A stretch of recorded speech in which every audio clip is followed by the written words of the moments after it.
Merhabalar, kanalıma ve videoma hoş geldiniz arkadaşlar. Bugün sizlere yine güzel bir yelek anlatacağım. Yeleğim için ben böyle koyu kırmızı bordo renkte dediğimiz bir renk seçtim. Sizler farklı renkler örebilirsiniz. Şöyle 3 numarada bir misinalı şiş kullanıyorum. Benim elim gayet rahat. Sizin eliniz sıkıysa 3,5 numaralı bir misinalı şiş kullanırsanız benim ördüğüm yelekten bir tık fazla bir yelek olur ebat olarak arkadaşlar. İpim Nako Elite Baby antipeylik bir ip. 100 gram 250 metrelik. Renk numarası arkadaşlar 298. Benimle aynı renk örmek isterseniz farklı renklerde çalışabilirsiniz. Farklı marka iplerle çalışabilirsiniz. Ben elimdeki iplerimi değerlendiriyorum. Siz de elinizdeki ipleri değerlendirin. Şimdi ben yeleğim için 78 ilmek şişime attım. Şöyle bakın. Şu örgümün ön yüzünden 1, 2, 3, 4 diş haroşa oluşturdum. Şimdi örgümün arka yüzünü döndürüyorum. Örgümün arka yüzünden de bir diş haroşa çalışacağım. 2, 4, 6, 8 ilmek ön pat ilmeğimi ayırıyorum arkadaşlar. 8 ilmek de diğer ön pat ilmeğim. Bu 8 ilmeğe kadar haroşa örüp geliyorum. 8 ilmekte örgünün arka yüzünden ilik yeri açacağız. Bismillahirrahmanirrahim diyelim ve yeleğimizi çalışmaya başlayalım. Yeleğimizi çalışmaya başlamadan önce kanalıma abone değilseniz abonelikler tamamen ücretsiz. İçerik izlemeleri de tamamen ücretsiz arkadaşlar. Abone olursanız, abone olduktan sonra da zil butonunu tüm olarak aktif hale getirirseniz kanalımdan gelen ilk bildirimleri sizler alacaksınız. İpimi öne aldım. Baştaki ilmeğimi örmeden aldım. Ters ilmeklerle haroşa oluşturuyorum.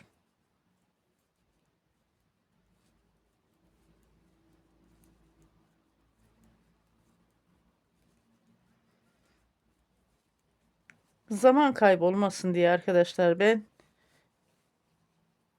örgümün ön yüzünden 3 diş haroşayı oluşturdum geldim. Roba anlatımımız biraz ayrıntılı olacak. Bir videoda inşallah yeleğimi anlatabilirim. Anlatamazsam robayı bir video, alt beden bölümü de bir video şeklinde anlatacağım 2 videoda. Ama bir videoya sığdırmayı düşünüyorum. Ters ilmeklerle haroşamı oluşturuyorum. Bakın arkadaşlar.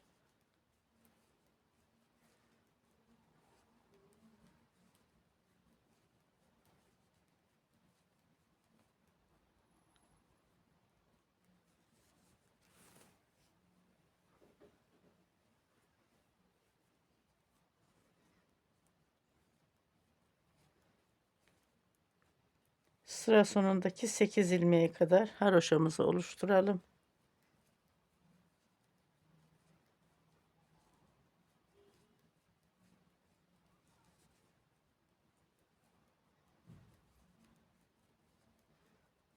Sıra sonundaki 8 ilmekte ilk yeri çalışacağız. 2, 4, 6, 8 ilmek kalmış. Bakın şimdi burada 1, 2, 3, 4 ilmek çalıştım. Burada kaldı 4 ilmeğim. Bir doladım, bu doladığım ilmeğim, artırdığım ilmeğim, 2 ilmeğin içerisinden bir ilmek aldım, eksilttim. Bu şekilde ilik yerimi çalıştım. Daha sonra bu 2 ilmeğimi de haroşa ördüm. Örgümün ön yüzünü döndürüyorum. Örgümün ön yüzünde robamızın model çalışmasını yapacağız. İpimi öne aldım. Baştaki ilmeğimi örmeden aldım. 8 ilmek ön pat ilmeğimi haroşa örüyorum. 2, 4, 6, 7, 8. 8 ilmek ön pat ilmeğimin hemen dibinden 2 ilmek ters. ilmeğimi örüyorum. Bu roba modelime ait. Bir ilmek düz ördüm. Bir doladım. Bakın doladığım ilmeklerim, artırdığım ilmeğim. Bir ilmek düz ilmeğimi ördüm. Bir doladım. Bir ilmek düz ördüm. Daha sonra 2 ilmek ters. Bakın. 1 2. Şu bir ilmek düz ördüm. Bir doladım, bir ilmek düz, bir doladım, bir ilmek düz. Burası ana modelimiz, yeleğimizin roba modelinde. Şuradaki 2 ilmeğimiz ara model, bu 2 ilmeğimiz de ara model. Bunlar sabit gidecek. Şimdi bir ilmek düz ördüm. Bir doladım, artırdım. Bir ilmek düz, bir doladım, bir ilmek düz. Bakın. 2 ilmek ters ilmeğimden sonra bir ilmek düz ördüm. Bir doladım, bir ilmek düz, bir doladım, bir ilmek düz. 2 ilmek ters. Ara modelimiz 2 ilmek, ana modeline geliyorum. Bir ilmek düz ördüm, bir doladım, bir ilmek düz, bir doladım, bir ilmek düz ördüm. İpimi öne aldım. 2 ilmek ters ördüm ara modelimi. İpim arkada, bir ilmek düz, bir doladım, bir ilmek düz, bir doladım, bir ilmek düz. İpimi öne aldım. 2 ilmek ara modelimi ördüm. Ana modelime geçtim. Bir ilmek düz ördüm. Bir doladım. Bir ilmek düz. Bir doladım. Bir ilmek düz. Daha sonra 2 ilmek ters ördüm. Ve sonra bir ilmek düz. Bir doladım. Bir ilmek düz. Bir doladım. Bir ilmek düz ördüm. 2 ilmek ters ilmeklerimi ördüm. Düz ilmeklerime geçiyorum. Bir düz ilmek ördüm. Bir doladım. Bir düz. Bir doladım. Bir düz. 2 ilmek ters. Bir ilmek düz ördüm, bir doladım, bir ilmek düz ördüm, bir doladım, bir ilmek düz. Sıra sonuna kadar bu ilk sırayı beraber çalışalım. Bir ilmek düz ilmeğimden sonra 2 ilmek ters, bir ilmek düz, bir doladım, bir ilmek düz, bir doladım, bir ilmek düz ördüm ve 2 ilmek ters ördüm, bir ilmek düz ördüm, bir doladım, bir ilmek düz, bir doladım, bir ilmek düz. 2 ilmek ters ördüm. Bir ilmek düz ördüm. Bir doladım. Bir ilmek düz. Bir doladım. Bir ilmek düz. 2 ilmek ters ördüm. Bir ilmek düz ördüm. Bir doladım. Bir ilmek düz. Bir doladım. Bir ilmek düz. 2 ilmek ters ördüm. Ve daha sonra 3, 6, 8 ilmeğimi de ters ilmeklerle haroşa ördüm.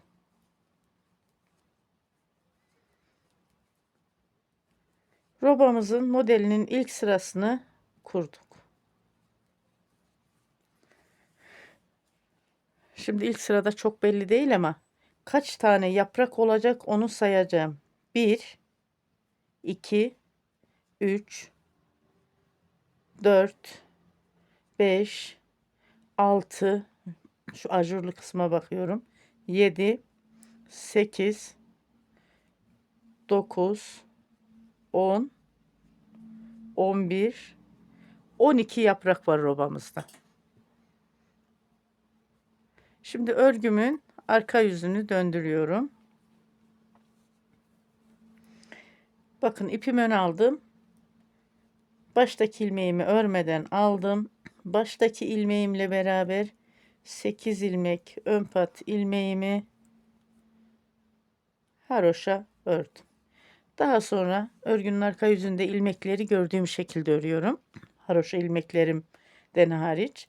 Burada bakın 2 ilmek düz. Bu 2 düz ilmeğim örgümün ön yüzünde ters. Ajur ilmeklerimle beraber 5 ilmek ters. 1, 2, 3, 4, 5. 2 ilmek düz. 5 ilmek ters. 2 ilmek düz ve 5 ilmek ters. 2 ilmek düz.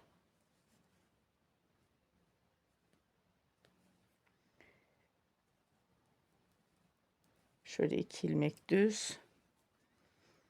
5 ilmek ters. 2 ilmek düz. 5 ilmek ters. 2 ilmek düz, 5 ilmek ters. Robamızın arka yüzünde de modelin ikinci sırasını beraber örelim. Sıra başından sıra sonuna kadar modeli anlatabilmem açısından. Şurada ilmeğimi ters alacağım yere düz almışım, düzelttim. 5 ilmek ters, 2 ilmek düz, 5 ilmek ters, 2 ilmek düz şekilde örgünün arka yüzünde çalışıyoruz arkadaşlar robada. Modelin ikinci sırasında yaprak modelimi.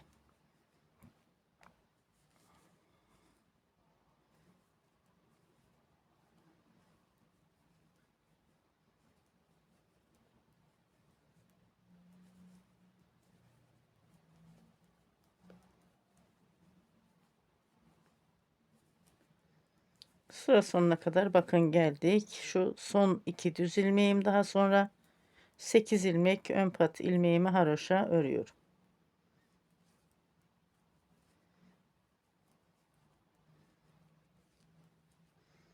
Örgümün ön yüzünü döndürüyorum. İpimi öne aldım. Baştaki ilmeğimi örmeden aldım. Baştaki ilmeğimle beraber 8 ilmek ön pat ilmeğimi haroşa örüyorum. 2 4 6 7 8, daha sonra 2 ilmek ters. Bakın bu örgümün ön yüzünden ters, arka yüzünden düz. Bu haroşa değil. 2 ilmek ters ördüm. Bu sıra ilmekleri gördüğüm şekilde örüyorum. 5 ilmek düz, 2 ilmek ters. 5 ilmek düz, 2 ilmek ters. 1 2 3 4 5 ilmek düz. 1 2 ilmek ters. 1 2 3 4 5 ilmek düz, 2 ilmek ters. Bu şekilde sıra sonundaki şu 5 ilmek düz ilmeğe kadar örgümü ilerletip geliyorum. Sıra sonuna geldim. Bakın sıra sonundaki 5 düz ilmeğe kadar örelim dedim. 1 2 3 4 5 düz ilmeğimi ördüm. 2 ilmek ters ve daha sonra 8 ilmek ön pat ilmeğimi haroşa örüyorum.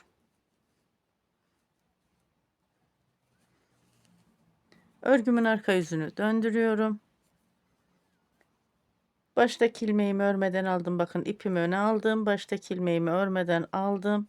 8 ilmek ön pat ilmeğimi haroşa ördüm.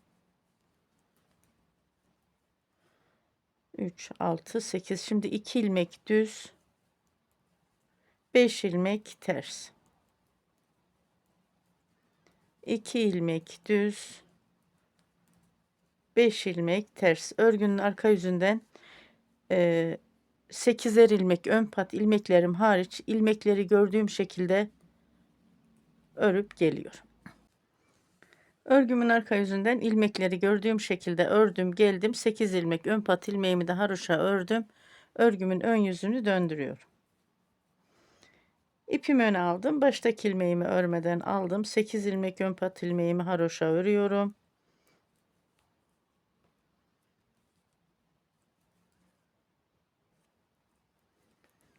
Haroşa ilmeklerimin dibinde 2 ilmek ters. Şimdi bu yaprakta artıyor biliyorsunuz. Ajurlarla ilmeklerimiz robada. 1 2 ilmek düz. Şu bir ilmeğim hep ortada sabit gidecek. Bir ilmeğin her iki tarafından artırıyorum. Bir doladım. Bir ilmek düz. Bir doladım. 2 ilmek düz. Arkadaşlar sizlere şöyle bir hatırlatma yapayım. Bu soruyla sık karşılaşıyorum. Unutuyorum, hep hatırlatmak istiyorum ama ben solağım. Hani siz solak örüyorsunuz Şirin Hanım, ben sağ örüyorum. Nasıl olacak bu iş diyorsunuz da. Ben sol taraftan ilerletiyorum. Örgümü siz sağ taraftan ilerletirsiniz. Anlatımıma lütfen çok dikkat edelim. Söylemlerime dikkat edelim. Düz, ters, artırıyorum, doluyorum. Bu şekilde bunlara çok dikkat edelim. Hiçbir zorluğu yok. Gayet kolay örersiniz. Şimdi bu düz ilmeklerden sonra 2 ilmek ters, Hemen bir yaprak daha çalışalım. 1 2 ilmek düz, 1 doladım. 1 ilmek düz, 1 doladım. 1 2 ilmek düz ve 2 ilmek ters. Şöyle bakın. 8 ilmek ön pat ilmeğimin dibinde, 2 ilmek ters ördüm. Sonra 2 ilmek düz, 1 doladım. Doladığım, artırdığım ilmeklerim 1 düz, 1 doladım, 2 ilmek düz. 2 ilmek ters, 2 ilmek düz, 1 doladım, 1 düz ördüm, 1 doladım, 2 düz ördüm, 2 ilmek ters. Sıra sonuna kadar bu şekilde örüp geliyorum. Sıra sonunda 8 ilmek ön pat ilmeğimi de haroşa örmeyi unutmuyorum. Sıra sonuna geldim. 8 ilmek ön pat ilmeğimi de haroşa ördüm. Şimdi örgümün arka yüzündeyim. Örgümün arka yüzünde 8 ilmek ön pat ilmeklerim her iki tarafta haroşa. Daha sonra yeleğimizin bu robanın model olan kısımlarda ilmekleri gördüğümüz şekilde örüyoruz. İpimi öne aldım. Baştaki ilmeğimi örmeden aldım ve daha sonra 8 ilmek ön pat ilmeğimi baştaki ilmeğimle beraber haroşa örüyorum.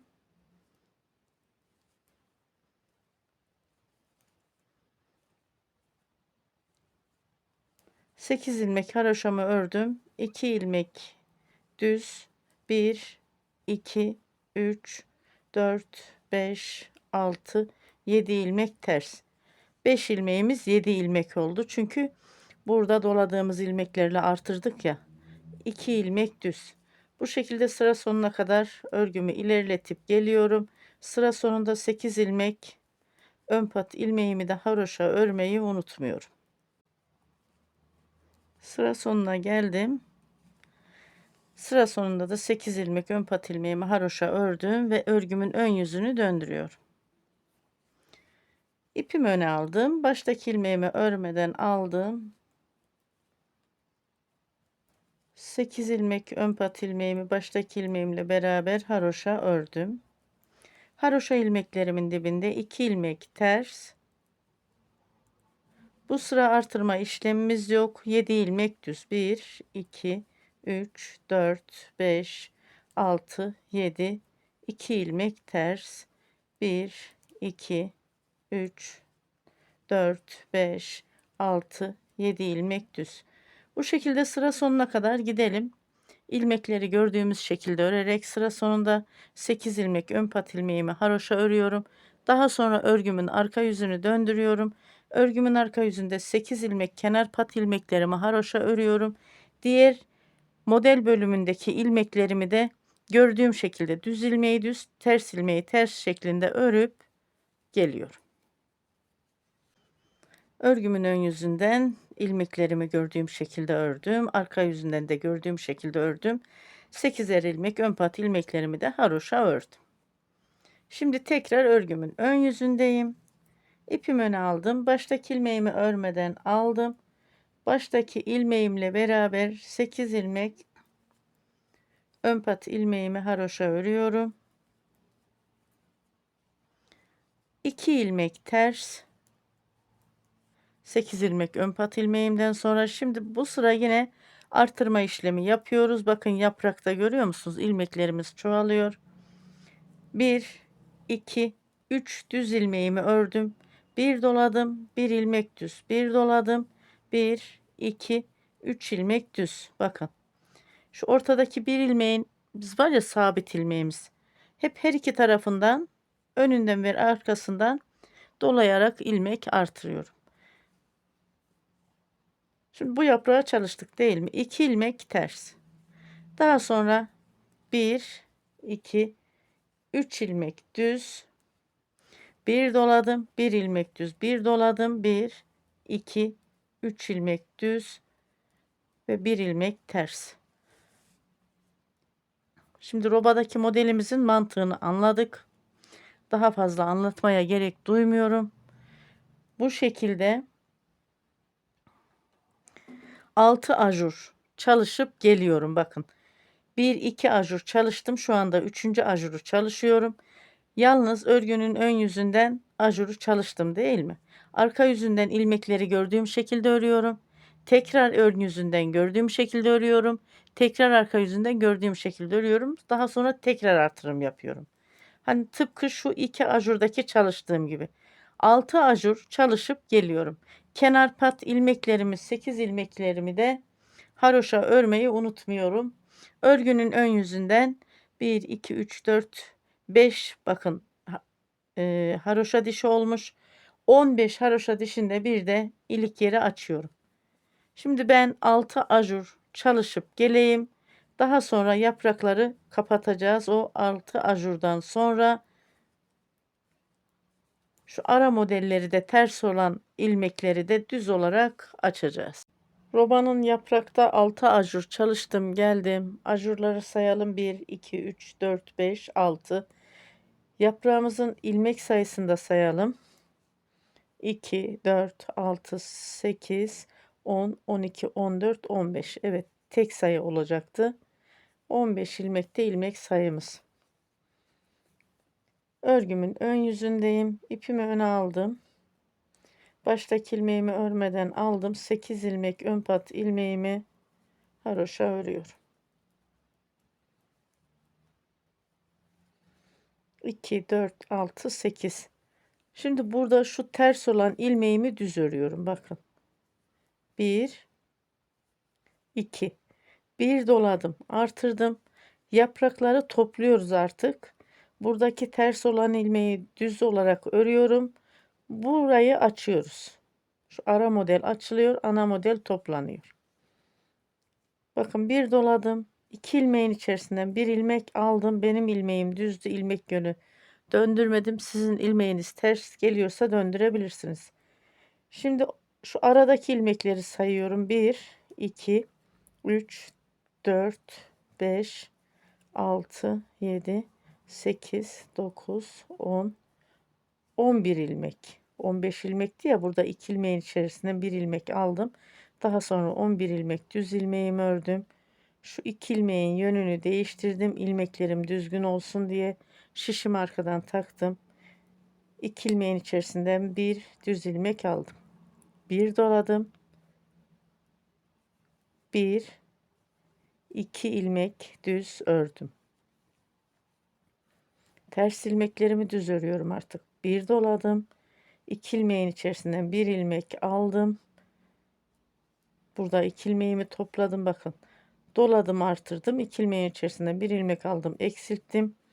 Şimdi düz ilmekleri sayıyorum yaprağımda. Bu bir ilmekten sonra 1 2 3 4 5 6 7 8 9 10 11 ilmek ördüm ve yaprağın sonunda yine burada 2 ilmeğim kaldı. Bu 2 ilmeğimin yönünü değiştiriyorum. Şişim 2 ilmeğin arkasından taktım. İçerisinden bir düz ilmek aldım. Bir doladım. 1 2 ilmek düz ilmeğimi ördüm. Bir doladım. 2 ilmeğin içerisinden bir ilmek aldım. 11 ilmek düz ilmeğimi örüyorum. 1 2 3 4 5 6 7 8 9 10 11. Bu 2 ilmeğimin yönünü değiştirdim. Düz 2 ilmeğimin şişimi arkadan taktım. İçerisinden bir ilmek aldım. Bir doladım. 1 2 ilmek düz ilmeğimi ördüm. Bu şekilde ilerliyoruz. Sıra sonuna kadar. Sıra sonundaki şu son yaprağı da yine beraber çalışalım.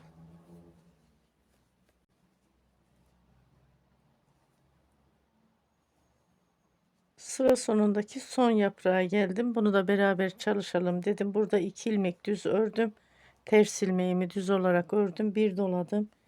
2 ilmeğin içerisinden bir ilmek aldım.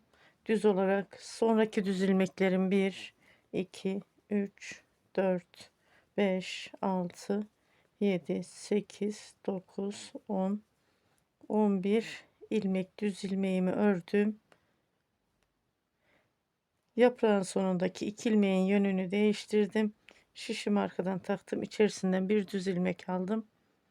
bir doladım, 2 ilmek düz ve daha sonra 8 ilmek ön pat ilmeğimi haroşa örüyorum.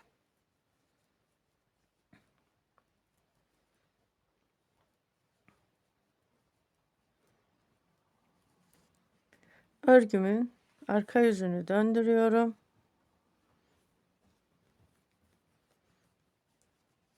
İpimi öne aldım. Baştaki ilmeğimi örmeden aldım. Baştaki ilmeğimle beraber 8 ilmek ön pat ilmeğimi haroşa örüyorum.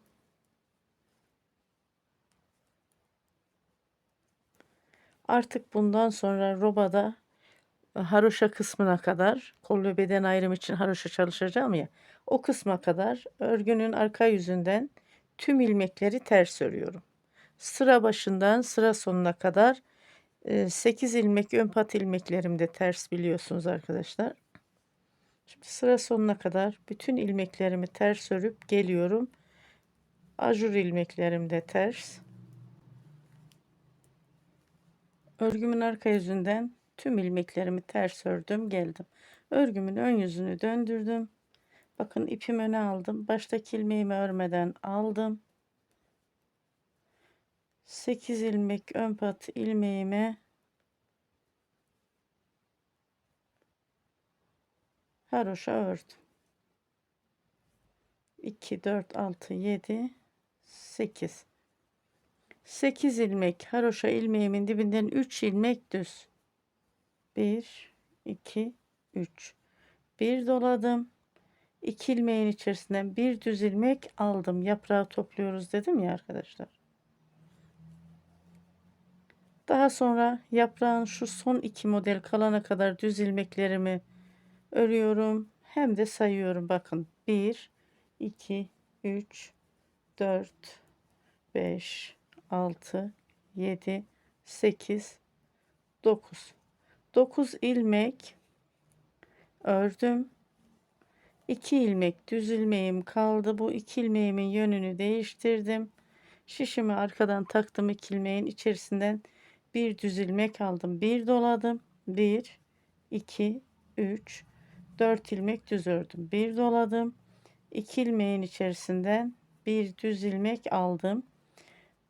Daha sonra bu yaprağın ilmeklerini sayıyorum. 1 2 3 4 5 6 7 8 9 ilmek ördüm. 2 ilmek kaldı yaprağın sonunda düz ilmeğim. İlmeklerimin yönünü değiştirdim. Şişimi arkadan taktım. İçerisinden bir düz ilmek aldım. Bir doladım. 1 2 3 4 ilmek düz ördüm. Şimdi bu şekilde sıra sonuna kadar çalışalım. Sıra sonunda yine bakın, son yaprakta da ilmeği topluyorum, doluyorum. 3 ilmek düz, daha sonra 8 ilmek ön pat ilmeğimi haroşa örüyorum. Sonrasında örgümün arka yüzünü döndürüyorum. Örgümün arka yüzünde sıra başından sıra sonuna kadar tüm ilmeklerimi ters örüyorum. Haroşa ilmeklerimi ters ördüğüm için haroşa ilmeklerim de ters. Örgünün arka yüzünden de ördüm, geldim. Şimdi örgümün ön yüzünü döndürüyorum. Yaprakları toplamaya devam ediyoruz. İpimi öne aldım. Baştaki ilmeğimi örmeden aldım. 8 ilmek ön pat ilmeğimi haroşa örüyorum. 2 4 6 8 8 ilmek haroşa ilmeğimden sonra, ön pat ilmeğimden sonra 4 ilmek düz. 1 2 3 4 bir doladım.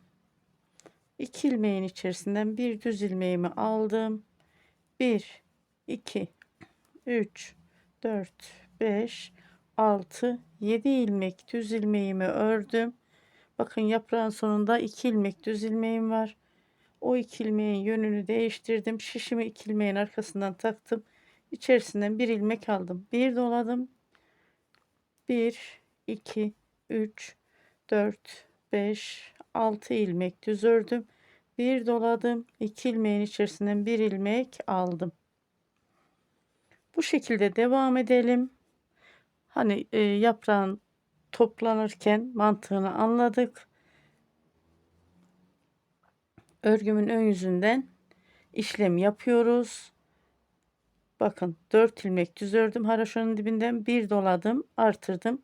2 ilmeğin içerisinden bir ilmek aldım. 2, 4, 6, 7 ilmek düz ördüm. Burada yine 2 ilmeğin içerisinden bir ilmek bir artırdım. 2, 4, 6 ilmek düz. Şu aradaki 2 ilmek ara modelimiz, ters olan ara modelimiz düz olarak açılacak demiştim. Şimdi yaprakları toplayacağım. Kaç ilmek kalana kadar şu aradaki sabit ilmek var ya, tam ortadaki 3 ilmek.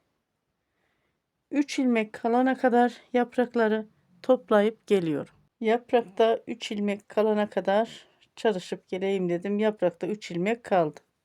Şimdi örgümün ön yüzündeyim. İpimi öne aldım. Baştaki ilmeği örmeden aldım. 8 ilmek ön pat ilmeğimi haroşa örüyorum.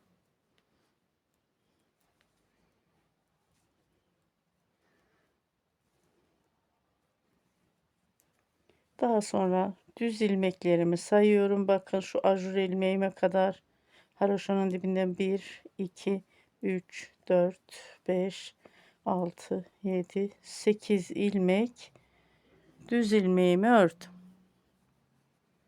Bir doladım. Burada 3 ilmeğim var.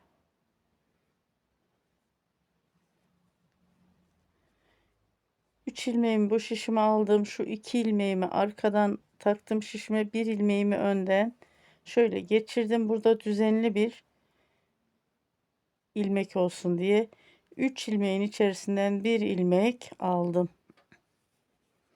Bakın şöyle yaprağın ucu çok güzel oldu bu şekilde. Bir doladım. Aradaki şu düz ilmeklerimi örüyorum. Burada saymaya gerek duymuyorum.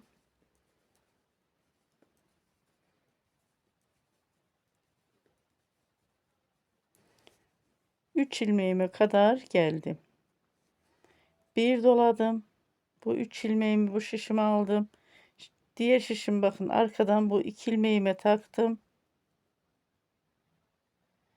Bir ilmeğimi 2 ilmeğin üzerinden geçirdim. Şimdi toplamda 3 ilmek. 3 ilmeğin içerisinden bir ilmek aldım. Bir doladım. Düz ilmeklerimle devam ediyorum. Bu şekilde sıra sonuna kadar gelelim. Yaprakları toplayarak daha sonra örgünün arka yüzünden tüm ilmeklerimi ters örüp geliyorum. Örgümün arka yüzünden de tüm ilmekleri ters ördüm geldim. Şimdi robada haroşa çalışmasına başlıyorum arkadaşlar.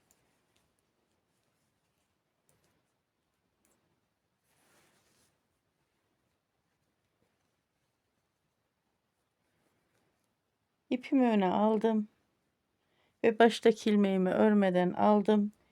7 ilmek ön pat ilmeğimle beraber örgümün ön yüzünden tüm ilmeklerimi ters örüyorum ve haroşa oluşturuyorum.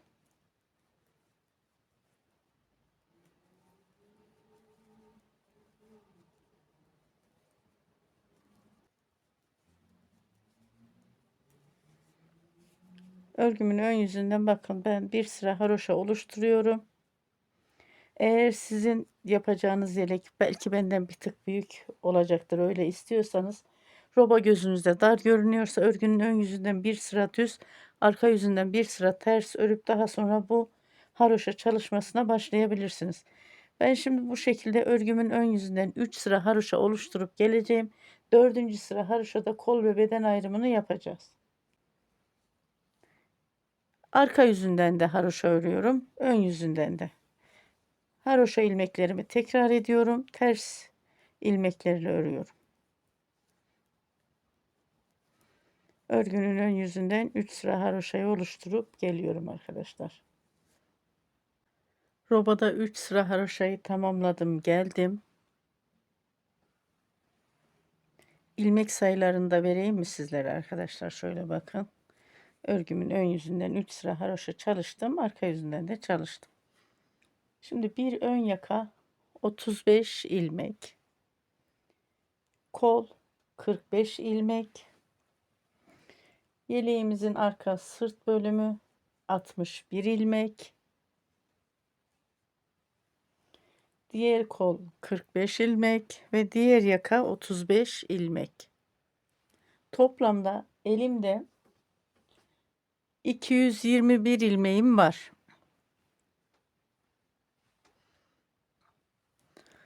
221 ilmeğin 90 ilmeği kollarda. Kol ilmeklerini kapatacağım. 90 ilmek çıkacak. 90 ilmek çıktıktan sonra arkadaşlar elimde 131 ilmeğim kalıyor. Şimdi kol ve beden ayrımını yapalım. Örgümüzün ön yüzündeyiz. Mor ayıraca kadar, bakın arkadaşlar, buraya kadar yine haroşa ile devam ediyorum. İpimi öne aldım. Baştaki ilmeğimi örmeden aldım. 8 ilmek ön pat ilmeğimle beraber mor ayıraca kadar tüm ilmeklerimi haroşa örüyorum.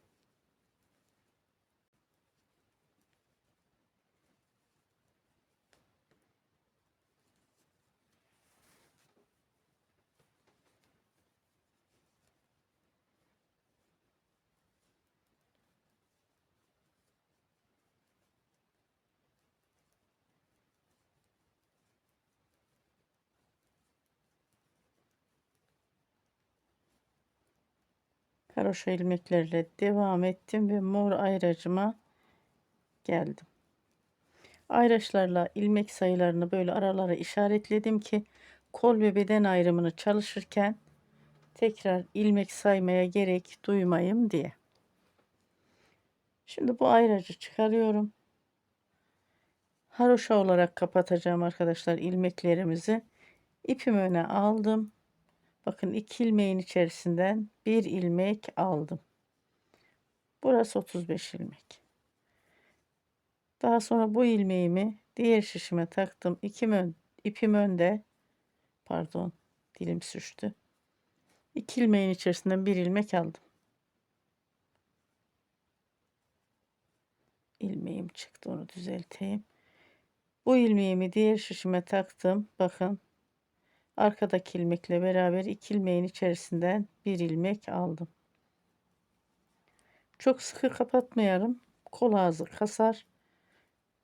İlmeklerimizi çok da gevşek kapatmayalım. Bu sefer de orası açar volanlar, çok çirkin bir görüntü olur. Örgümüzü nasıl ördüysek o şekilde ilmeklerimizi kapatalım.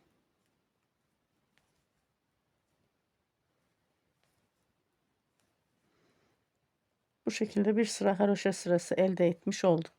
Diğer şu lila ayraca kadar kol ilmeklerini kapatıp geliyorum. Kol ilmeklerimi kapattım. Bu lila ayraca geldim. Ayracımı kenara aldım. Bu bir ilmeğim kol ilmeğine ait. Bir ilmeğim de yeleğin arka sırt bölümüne ait. Bu ilmeğimi diğer şişime taktım. Arkadaki ilmekle beraber içerisinden bir ilmek aldım. İlmeğimi bu şişime taktım. Şimdi arkadaşlar kolu kapattım, gördüğünüz gibi kol ilmeğini. Örgümü döndürüyorum arka yüzünü. Burada kol altından ilmek artıracağım. 1 2 3 4 5 ilmek artırdım. 5 ilmek yeterli. Burada bakın ilmek kapattığım yerde şöyle bir ip uzantısı var. Bunu önlemek istiyorum. Buradan bir ilmek aldım. Bir de oradaki ip uzantısını bu şişime taktım. Bu 2 ilmeği alıyorum ama bu ilmek değil arkadaşlar, bildiğiniz gibi. Oradaki ip uzantısı. Bir ilmek de yeleğin ön yakasından aldım. 3 ilmeğin içerisinden bir ilmek aldım. Kol altı ilmeklerimi birleştirdim. Şöyle bakın. Şimdi örgümün ön yüzünü döndürüyorum. Örgümün ön yüzünü döndürdüm. Dönmüş olduğum ilmeğimi örmeden aldım. İpimi öne aldım. Bu 5 ilmeğimi ters öreceğim. Düz örersem daha kolay örerim ama ters örersem kol altında güzel bir görüntü oluyor. Kol altı böyle tok duruyor. Düz ördüğüm zaman zayıf durur arkadaşlar. Bakın şöyle.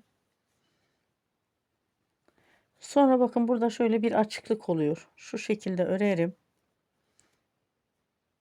Bakın şu küçük açıklık beni rahatsız ediyor. Bunu kapatmak için ne yapıyorum? Şuradan alttan bir ilmek aldım. İkisinin içerisinden bir ilmek aldım ve kapattım. Eğer sizin ilmek sayınız az gelirse gözünüze, 2 ilmeğin içerisinden almayın. O 2 ilmeği ayrı ayrı örerseniz yine o açıklık kapanır. Şimdi yeleğimin arka sırt bölümünden haroşa ilmekleriyle devam ediyorum.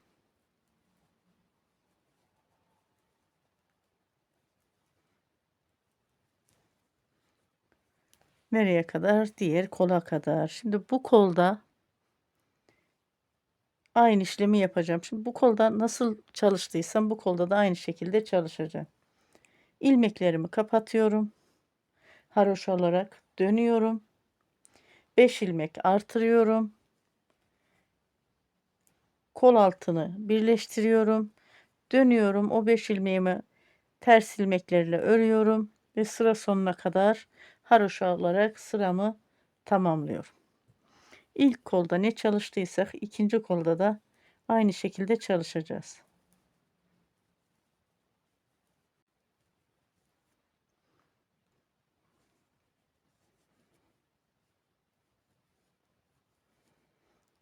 Sıra sonuna geldim.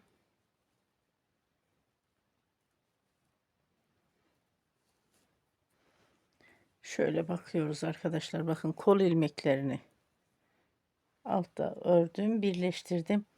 Şimdi benim elimde 131 ilmeğim kaldı, değil mi? Kol ilmeklerini çıkardıktan sonra 5 ilmek bir kol altında artırdım. 5 ilmek de bir kol altında artırdım. Şu anda elimde 141 ilmeğim var.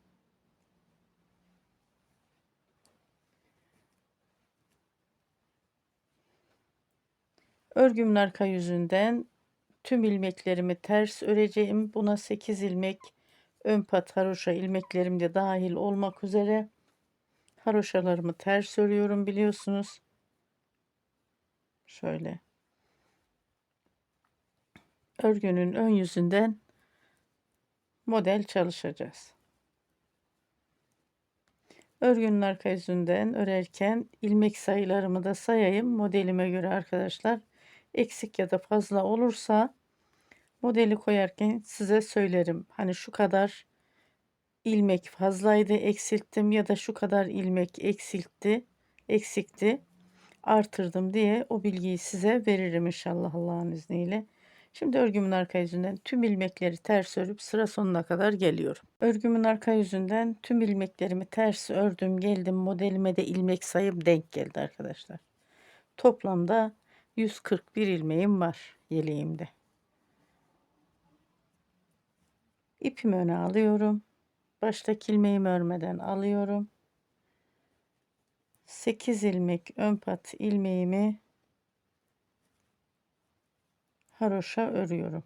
2, 4, 6, 7 ve 8. 8 ilmek ön pat ilmeğimin dibinden 2 ilmek ters. Bakın bu haroşaya dahil değil. Bu modele dahil. 2 ilmek ters. Dilerseniz onu şöyle belirteyim. Ayraç takayım. Bakın 2 ilmek ters. Şimdi 1 ilmek düz. Örgümün ön yüzü modelimin ilk sırası bu şekilde gidecek.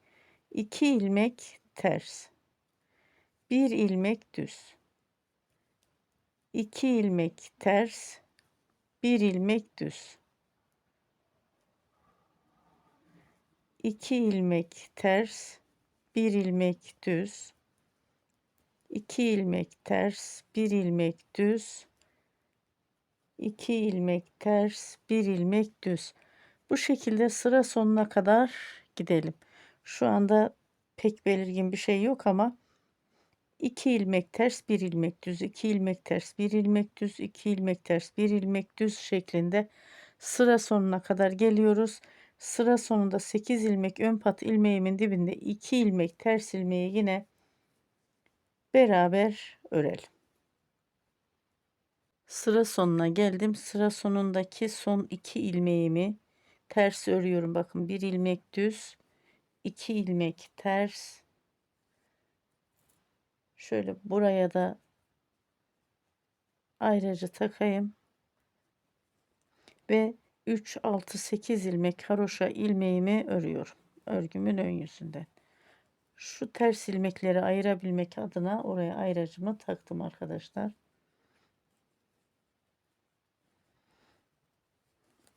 Örgümün arka yüzünü döndürüyorum. İpimi öne alıyorum. Baştaki ilmeğimi örmeden alıyorum.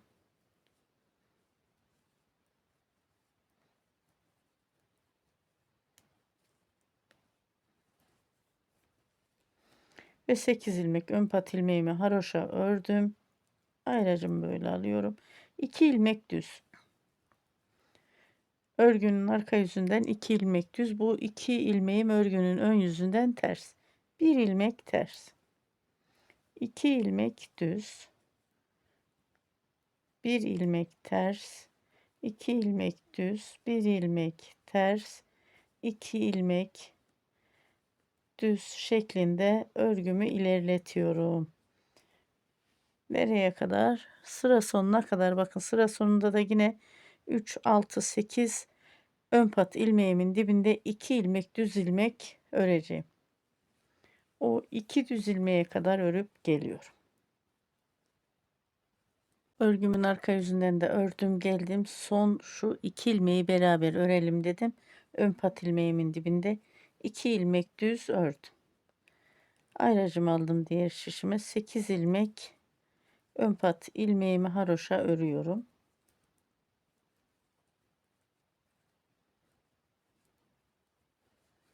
Örgümün ön yüzünü döndürüyorum.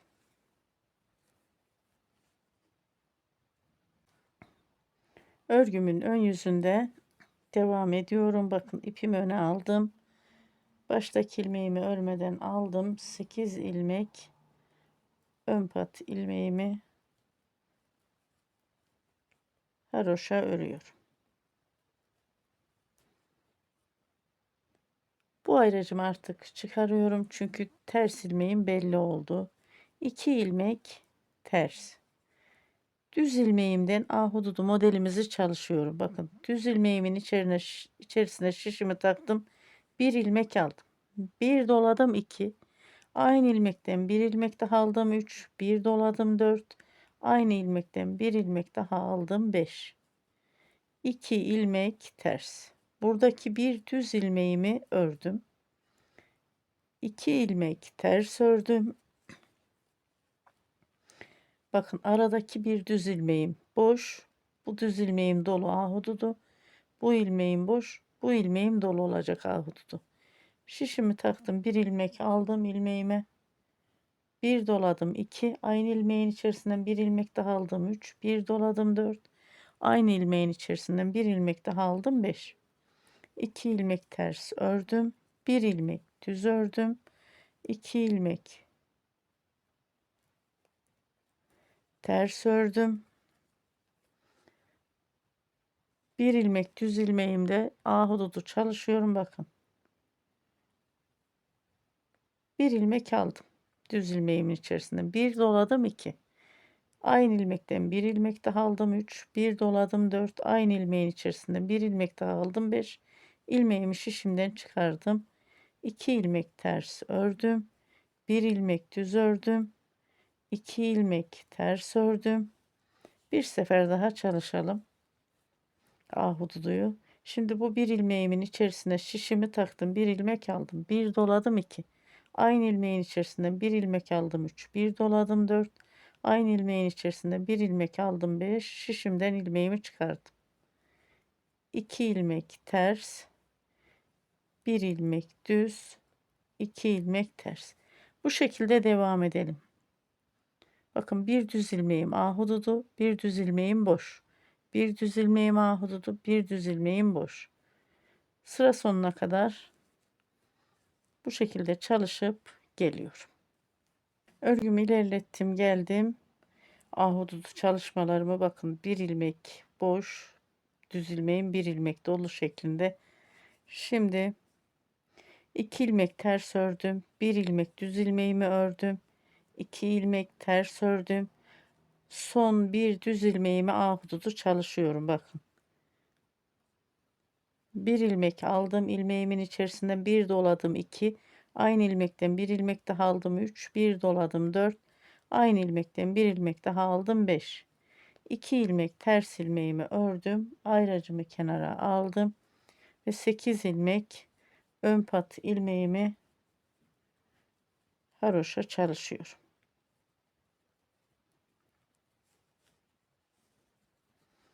Örgümün arka yüzünü döndürüyorum. İpimi öne aldım. Baştaki ilmeğimi örmeden aldım. 8 ilmek ön pat ilmeğimi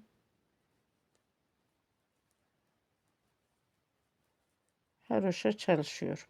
2 4 6 7 8 2 ilmek düz, bakın bu düz ilmeğim 1 2, sonra bu 5 ilmeğim de düz, bir ilmeğin içerisinden çıkardım ya, 1 2, burayı toplu sayalım, 3 4 5 6 7, 2 ilmek daha alıyorum, 8 9 9 ilmek düz, 1 ilmek ters, daha sonra yine 9 ilmek düz, 1 2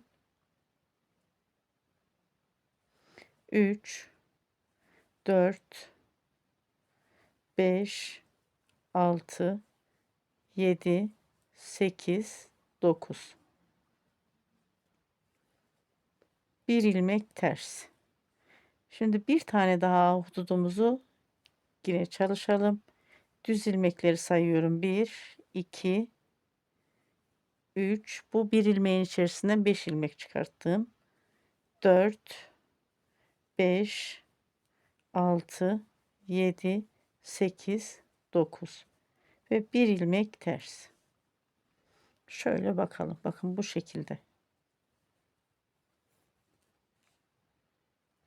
Örgümün arka yüzünden sıra sonuna kadar bir ilmek ters, 9 ilmek düz şeklinde ilerliyorum. Sıra sonunda da 8 ilmek ön pat ilmeğimi haroşa örüyorum. Sıra sonuna geldim. Sıra sonunda 8 ilmek ön pat ilmeğimi de haroşa ördüm. Bakın örgünün arka yüzünden. Örgümün ön yüzünü döndürüyorum. İpimi öne aldım. Baştaki ilmeğimi örmeden aldım. 8 ilmek ön pat ilmeğimi haroşa ördüm. 2 4 6 8. Şimdi burada 9 ilmek ters. 1 2 3 4 5 6 7 8 9, 1 ilmek düz ve 9 ilmek ters. 1 2 3 4 5 6 7 8 9, 1 ilmek düz. Bu şekilde sıra sonuna kadar çalışalım. 9 ilmek ters, 1 ilmek düz, 9 ilmek ters, 1 ilmek düz. Sıra sonunda da 8 ilmek ön pat ilmeğini haroşa örelim arkadaşlar. Sıra sonuna geldim ve 8 ilmek ön pat ilmeğimi haroşa ördüm.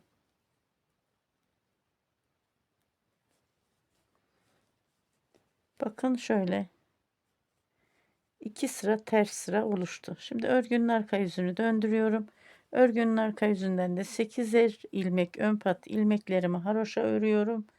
Diğer ilmekleri gördüğüm şekilde örüyorum.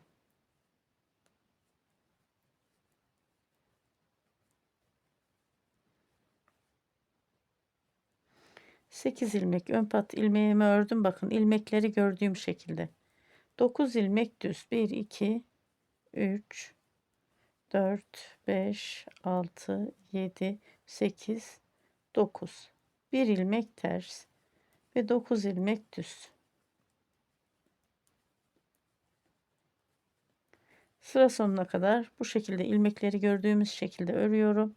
Daha sonra 8 ilmek ön pat ilmeğimi de haroşa örüyorum. Sıra sonuna geldim. Örgümün arka yüzünden ilmekleri gördüğüm şekilde ördüm. 8 ilmek ön pat ilmeğimi haroşa ördüm. Örgümün ön yüzünü döndürüyorum.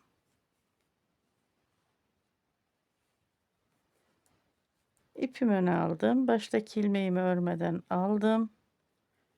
8 ilmek ön pat ilmeğimi haroşa örüyorum. 2 4 6 7 8.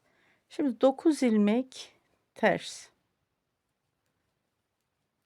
Hep işlem tekrar. 1 ilmek düz ve 9 ilmek ters. Biraz hızlı geçiyorum. Dediğim gibi işlem tekrarı. Ve 1 ilmek düz. Bu şekilde sıra sonuna kadar geliyorum. 1 2 3 4 sıra oluyor. Daha sonra örgünün arka yüzünden de ilmekleri gördüğüm şekilde örüyorum. 8'er ilmek ön pat ilmeklerimi de haroşa örüyorum. Sıra sonuna kadar örelim. Örgünün arka yüzünden de örüp geliyorum arkadaşlar. Örgünün arka yüzünden de ilmekleri gördüğüm şekilde ördüm geldim. Bir ahududu tamamlandı. Örgünün ön yüzünden şimdi bu ahududuları kapatacağım. Buradaki boş olan bir ilmek düz ilmeklerimde ahududu çalışacağım. İpimi öne aldım. Baştaki ilmeğimi örmeden aldım ve 8 ilmek ön pat ilmeğimi haroşa örüyorum. 2 4 6 7 8. 2 ilmek ters. 1 2.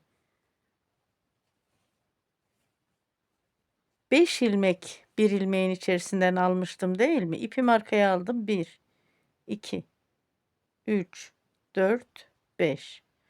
5 ilmeğin içerisinden bir ilmek aldım, topladım. Şu bir ilmek düz ilmeğimi tekrar elde ettim. 2 ilmek ters. Bir ilmeğin içerisinden 5 ilmek alacağım bakın. Bir ilmek aldım. Bir doladım 2. Aynı ilmeğin içerisinden bir ilmek daha aldım 3. Bir doladım 4. Aynı ilmeğin içerisinden bir ilmek daha aldım 5 ve ilmeğimi şişimden çıkardım. 2 ilmek ters ördüm. Bakın ilk modelde şurada 2 ilmek ters, 1 ilmek düz, 2 ilmek ters, 1 ilmek düz ördük ya. Şu 2 ilmek ters ilmekler hep sabit gidiyor. Bir ilmekten 5 ilmek çıkarmıştık. İpimi arkaya aldım. 1, 2, 3, 4, 5. 5 ilmeğin içerisinden bir düz ilmeğimi aldım. Şöyle ilmeklerimi bir yerleştirdim. 2 ilmek ters. Buradaki bir ilmek düz ilmeğimin içerisinden 5 ilmek alıyorum. 1 ilmek aldım. Bir doladım 2. Aynı ilmekten bir ilmek daha aldım 3. Bir doladım 4. Aynı ilmekten bir ilmek daha aldım 5. İlmeğimi şişimden aldım. 2 ilmek ters. Burada bir ilmeğin içerisinden 5 ilmek çıkarmıştım. 5 ilmeğin içerisinden ipimi arkaya aldım. Bir düz ilmeğimi aldım. Şöyle ilmeklerimi yerleştirdim. 2 ilmek ters. Sıra sonuna kadar bu şekilde çalışalım arkadaşlar. Sıra sonunda yine 8 ilmek ön pat ilmeğimizi yapalım.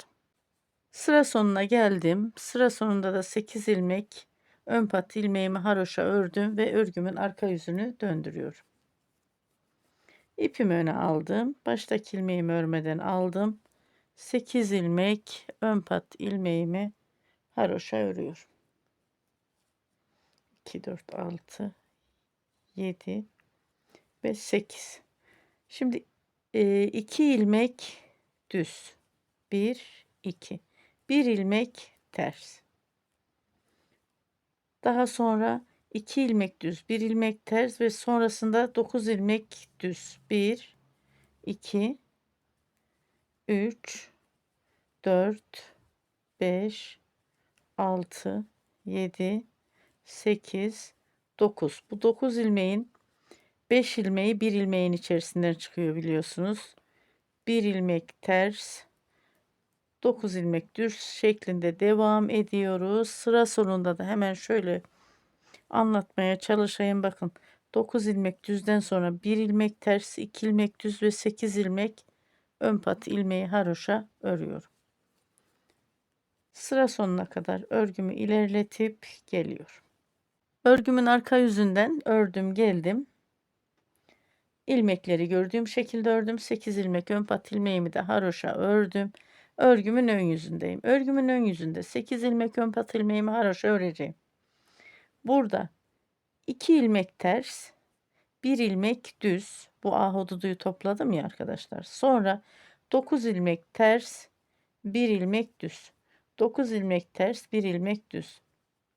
Anlatabileceğim farklı bir şey yok. Bu şekilde devam edelim. İkinci ahududuyu ben kamera dışında çalışıp geliyorum.